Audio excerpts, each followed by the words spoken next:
नमस्कार मित्रांनो, तुम्ही पाहत आहात अग्निर ही रोमांचक आणि भावनांनी भरलेली कथा. मागच्या भागात आपण पाहिलं की अचानक नीराची तब्येत बिघडली आणि ती बेशुद्ध झाली. अग्नी तिच्या या अवस्थेमागचं कारण शोधण्याचा प्रयत्न करत आहे, पण सीसीटीव्ही फुटेजमध्ये दिसलेला पार्थ आणि नीराची अचानक झालेली भीती या दोघांमध्ये नक्की काय संबंध आहे? आजचा भाग 33 मध्ये काही नवीन धागे समोर येणार आहेत. चला तर मग सुरू करूया. अग्नी माईक आणि भुवनसोबत सीसीटीव्ही फुटेज चेक करत होता. स्टॉप स्टॉप, एंट्रन्सकडे झूम कर. मध्येच भुवनने एका ठिकाणी व्हिडिओ स्टॉप करत सांगितले. अग्नी स्क्रीनकडे एकटक बघू लागला. हा हा तर श्रीकांत सरनाईकचा असिस्टंट पार्थ आहे. भुवन त्याच्या चेहऱ्याकडे बघत आठवत आठवत सांगू लागला. याला मी कॅफेत सुद्धा पाहिले होते.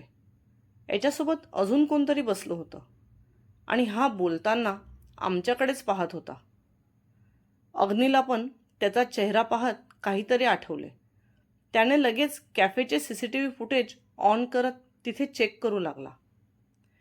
खरंच तिथे पार्थ कोणासोबत तरी बसलेला होता. तो ज्या व्यक्तीसोबत बसलेला होता त्या व्यक्तीची कॅमेऱ्याकडे पाठ असल्याने त्याचा चेहरा दिसत नव्हता, पण पार्थ मध्ये मध्ये नीरा आणि अग्नीकडे कटाक्ष टाकत असल्याचे मात्र स्पष्ट दिसत होते. पण याला पाहून नीरा पॅनिक का झाली? अग्नीला नीराच्या वागण्याचे कोडे काही उलगडत नव्हते. आता हे तर आपल्याला एकतर हा सांगू शकेल, नाही तर नीरा. नीरा तर सध्या या अवस्थेत आहे नाही की ती आपल्याला काही सांगेल, पण हा मात्र. भुवन समोर दिसणाऱ्या फुटेजकडे नजर रोखत म्हणाला. Okay, catch him. अग्नीने माईकला ऑर्डर दिली. तसे माईक निघालाच होता की थांबून अग्नीला म्हणाला, there is one more person who can help you. Bhumi. भूमीशी तर या विषयावर बोलावेच लागणार आहे, पण सध्या हा योग्य वेळ नाही. माईक, तू भूमीकडून काही इन्फॉर्मेशन मिळते का ते बघ, आणि भुवन तू या पार्थला बघ. त्या दोघांशी बोलून अग्नी आपल्या बेडरूममध्ये आला. तिथे नीरा अजूनही शुद्धीत आलेली नव्हती आणि भूमी तिच्या शेजारी बसून तिची शुद्धीत येण्याची वाट बघत होती. अग्नी आला तसे त्याने आपले कपडे घेतले आणि बाथरूममध्ये त्या दोघींकडे एक कटाक्ष टाकत निघून गेला. तो जाताच भूमी देखील त्या रूममधून बाहेर पडली. काय होतंय मला? तिच्या वेदना मला का आतपर्यंत टोचत आहेत. किती खुश होती ती सकाळपासून. मॉलमध्ये सुद्धा सर्वांसाठी किती आनंदाने एक एक गोष्ट घेत होती. अग्नी शॉवरखाली उभा राहून स्वतःशीच विचार करू लागला. त्याच्या डोळ्यासमोर नीराचा तो निरागस चेहरा आला. भुवन आणि बबलूसाठी कपडे घेताना तिला एक शर्ट त्याच्यासाठी सुद्धा आवडला होता, पण ती त्याला विचारताना घाबरत असल्याने तिने तो तिथेच बाजूला ठेवला. पण त्याला तिच्या चेहऱ्यावरचे हावभाव बघून तिच्या मनातले समजले असल्याने त्याने तो शर्ट गुपचूप पॅक करायला लावला. त्याने तिची काळजी घेतल्यावर नजर झुकून तिचे गाल रेडिश होत ब्लश करत होते. का मी तिचा एवढा विचार करायला लागलोय? का मला तिची काळजी वाटते? का मला तिला होत असलेला त्रास जाणून घ्यायची इच्छा होत आहे? अग्नी बराच वेळ तिथे उभा होता, पण त्याला त्याच्या प्रश्नाचे उत्तर काही मिळत नव्हते. शेवटी त्याने आवर्त घेतले आणि बाहेर आला. तो बाहेर आला तेव्हा भूमी त्याला तिथे कुठेच दिसली नाही.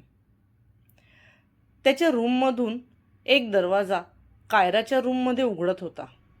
त्याने त्या दरवाजातून डोकावून बघितले असता कायरा बेडवर शांतपणे झोपली होती आणि तिच्या बाजूला भूमी झोपली होती. तो हळूच आत गेला. त्याने कायराच्या अंगावरची चादर व्यवस्थित केली आणि परत आपल्या बेडरूममध्ये आला. नीरा अजूनही शुद्धीत आली नव्हती. त्याने तिथून पिलो आणि ब्लँकेट उचलली आणि तो समोरील सोफ्यावर जाऊन झोपला. प्लीज बस करा, त्रास होतोय. शंभू, आता सहन नाही होत. रात्री अचानक अग्नीला नीराचा मोठ्या मोठ्याने ओरडण्याचा आवाज आला. तसा तो पटकन उठून तिच्याजवळ गेला. तिच्या डोक्यावर प्रेमाने हात फिरवत तो तिला शांत करू लागला. Come down, relax, relax. त्याच्या आश्वासक स्पर्शाने तिने त्याचे टी शर्ट आपल्या मुठीत गच्च धरले आणि त्याच्याजवळ सरकले. I am sorry. मी नाही. ती आता हळू आवाजात झोपेतच बडबडू लागली. तिचे संपूर्ण अंग थरथरत होते.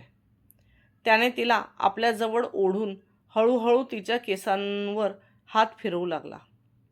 त्यामुळे नीरा आता शांत होऊ लागली.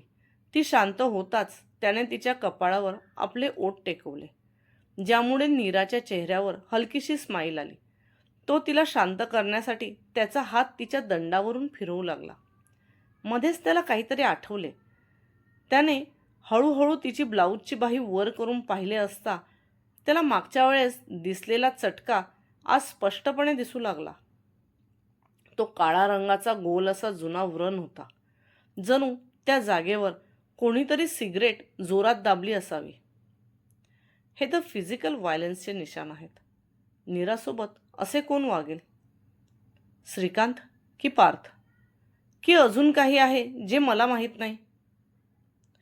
2-3 दिवसात कायरामुळे नीरा हळूहळू नॉर्मल होऊ लागली. या दिवसात भूमी तिच्यासोबतच थांबून ऑफिसला जात होती. नीराला अचानक काय झाले होते हा विषय तिच्यासमोर कोणीही काढला नाही.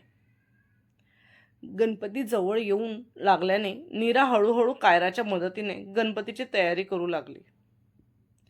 तिने मोठ्या श्रद्धेने गणपतीची आरास लिव्हिंग रूममध्येच एका बाजूला तयार केली. कायरासुद्धा तिला तिच्या छोट्या छोट्या हाताने मदत करत होती. खरं तर नीराला कायराच्या हातून शाडू मातीचा गणपती बनवून घेण्याची सुद्धा इच्छा होती. पण तिच्या तब्येतीमुळे पहिलेच उशीर झाल्याने आता मूर्ती वाळून तिला रंग बसणार नाही म्हणून तिने तो विचार बदलला. आज घरात सगळीकडे आनंदी आनंद होता, कारण आज गजाननाचे आगमन होणार होते. भूमी आणि बबलू सकाळीच नीराच्या मदतीसाठी म्हणून बंगल्यावर आले होते.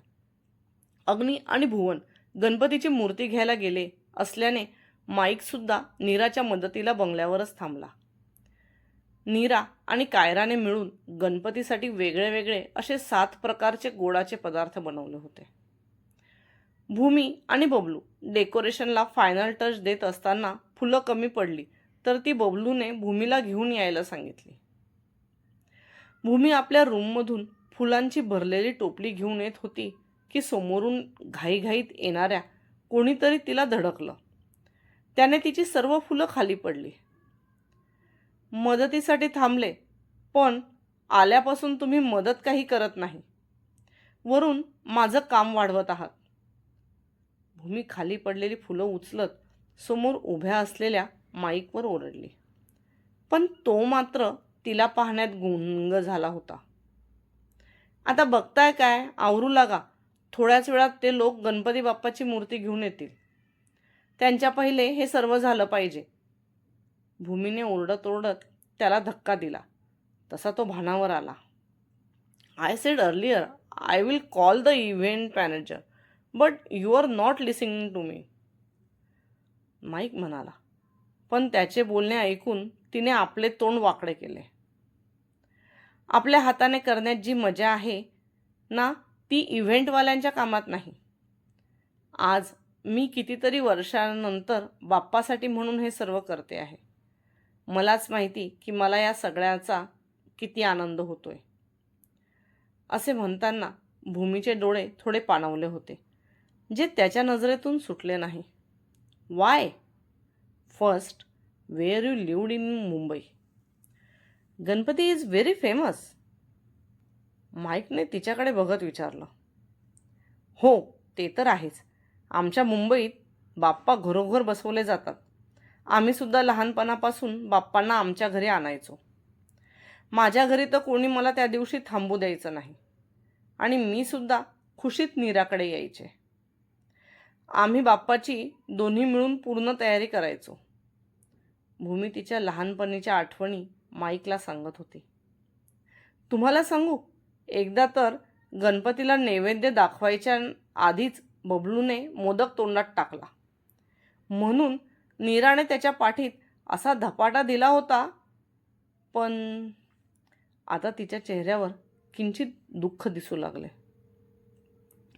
पण त्या धपाट्याकरता 2 दिवस बिचाऱ्या नीराला जेवणच दिले नव्हते. मग मी सुद्धा मला मिळणारा प्रसाद अर्धा तिला खाऊ घालायची. तिने आपले डोळे हलक्या हाताने पुसले आणि परत चेहऱ्यावर स्माईल घेऊन म्हणाली, अरे आपण काय बोलत बसलो, त्या लोकांची यायची वेळ होईल. चला लागा कामाला पटापट. मी तुम्हाला माळा करून देते, त्या तुम्ही तेवढ्या मंडपाच्या भोवती लावून द्या. असे म्हणून ती हातात फुलांची टोपली घेऊन मंडपाच्या दिशेने गेली. माईक मात्र तिच्या चेहऱ्यावरचं दुःख पाहून त्याच्या मनात काहीतरी टोचल्याची भावना तयार झाली. तिच्याजवळ खूप दुःख आहे आणि ती ते आपल्याला सांगू शकत नाही, याचंच त्याला दुःख वाटत होतं. नीराने तिला अग्नीने घेऊन दिलेली छानशी साडी नेसली होती आणि कायराला सुद्धा मराठी पद्धतीचे परकर पोलका घातले होते. मासाहेब जास्त दिवस थांबणार नसल्याने गणपतीचं 5 दिवसांनी विसर्जन करायचं ठरवलं गेलं होतं. कारण बसवताना जरी मासाहेब नसल्या तरी कमीत कमी विसर्जनाच्या दिवशी तरी त्या इथेच असाव्या, ही नीराची इच्छा होती. दोन्ही पण आवरून खाली आल्या तेवढ्यात बाहेरून ढोल वाजवण्याचा आवाज त्यांच्या कानावर येऊ लागला. तसे उत्साहातच कायरा हाताच्या टाळ्या वाजवू लागली. रोजीने लगेच तिला आपल्या कडेवर घेतले. नीराने हातात पूजेचे थाळ घेतले आणि त्या दरवाजामध्ये आरतीसाठी येऊन उभ्या राहिल्या. समोरचे दृश्य पाहून तर नीरा उंबरठ्याजवळ थबकलीच. कारण भुवनच्या डोक्यावर गणपती बाप्पाची मूर्ती विराजमान होती, तर अग्नी स्वतः कमरेला ढोल लावून तो वाजवत होता. त्याचे डोळे बंद होते. तो तल्लीन होऊन ढोल वाजवत होता. त्याला इतका सराईतपणे ढोल वाजवताना पाहून नीराला आश्चर्य वाटलं. तो मात्र ढोल वाजवत जुन्या आठवणींमध्ये रमला होता. त्या आठवणी ज्या त्याला सोनासोबत जोडत होत्या. मूळची पंजाबची ती आणि राजस्थानचा तो. मुंबईत आल्यावर मात्र तिला गणपती बसवण्याची इच्छा होऊ लागली. म्हणून त्यांनी मासाहेबांना विचारून पूर्ण विधिवत गणपती बसवायचे ठरवले. सोनाला सरप्राईज देण्यासाठी त्याने सलग 8 दिवस कामातून वेळ काढून ढोल शिकला आणि ज्यावेळेस गणपती घरी आले तेव्हा त्याने स्वतः कमरेला ढोल बांधून तो वाजवत बाप्पाचे स्वागत केले. सोना आश्चर्याने डोळे मोठे करून अग्नीला पाहत होती. तिने आपल्या हातातील पूजेची थाळी शेजारी उभ्या असलेल्या मासाहेबांच्या हातात दिली आणि ती पटापट पावले टाकत अग्नीच्या आजूबाजूला गोल गिळकी मारू लागली. त्या दोघांना खुश पाहून मासाहेबांनी मनातच त्यांची नजर काढली. सोनाच्या चेहऱ्यावरून आनंद ओसंडून वाहत होता. तिने पूजेचे ताट हातात घेतले आणि मनोभावे बाप्पाची पूजा केली. सोबतच अग्नीला देखील कुंकुम तिलक लावला. तो लावताना तिने तिच्या भरल्या डोळ्यांनी त्याच्या डोळ्यात पाहिले. आज देवाने तिच्या पुढ्यात एवढे सुख मांडले होते की दोन्ही हातांनी आवरूनही ते आवरले जात नव्हते. आपल्या सुखाला आपलीच नजर नको लागायला म्हणून तिने बाप्पाजवळ प्रार्थना केली. तो मात्र तिच्या चेहऱ्यावरचे ते सुखाचे भाव आपल्या अनामिष डोळ्यांनी बघत होता. आता त्याचे हात थांबले होते. त्याने आपले डोळे उघडले. तो समोर तेच पाण्याने भरलेले डोळे त्याच्याकडे आनंदाने बघत होते. जरी चेहरा बदलला असला तरी त्यावरील आनंद मात्र अजूनही नकळत त्याचे मन तृप्त करून जात होते. अग्नीच्या डोळ्यासमोर त्या जुन्या आठवणी जिवंत झाल्या होत्या. पण त्याच्यासमोर उभी असलेली नीरा आणि त्या आठवणीत असलेली सोना, या दोघींमध्ये नक्की कोणता संबंध आहे?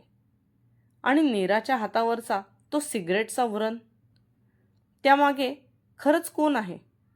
पार्थ, श्रीकांत की अजून कोणी ज्यांचं नाव अजून समोर आलेलं नाही? या सगळ्या प्रश्नांची उत्तरं मिळतील अग्निर भाग 34मध्ये. तोपर्यंत हा भाग तुम्हाला आवडला असेल तर व्हिडिओला लाईक करा, चॅनलला सबस्क्राईब करा आणि तुमचं मत कमेंटमध्ये नक्की सांगा. गणपती बाप्पा मोरया. धन्यवाद.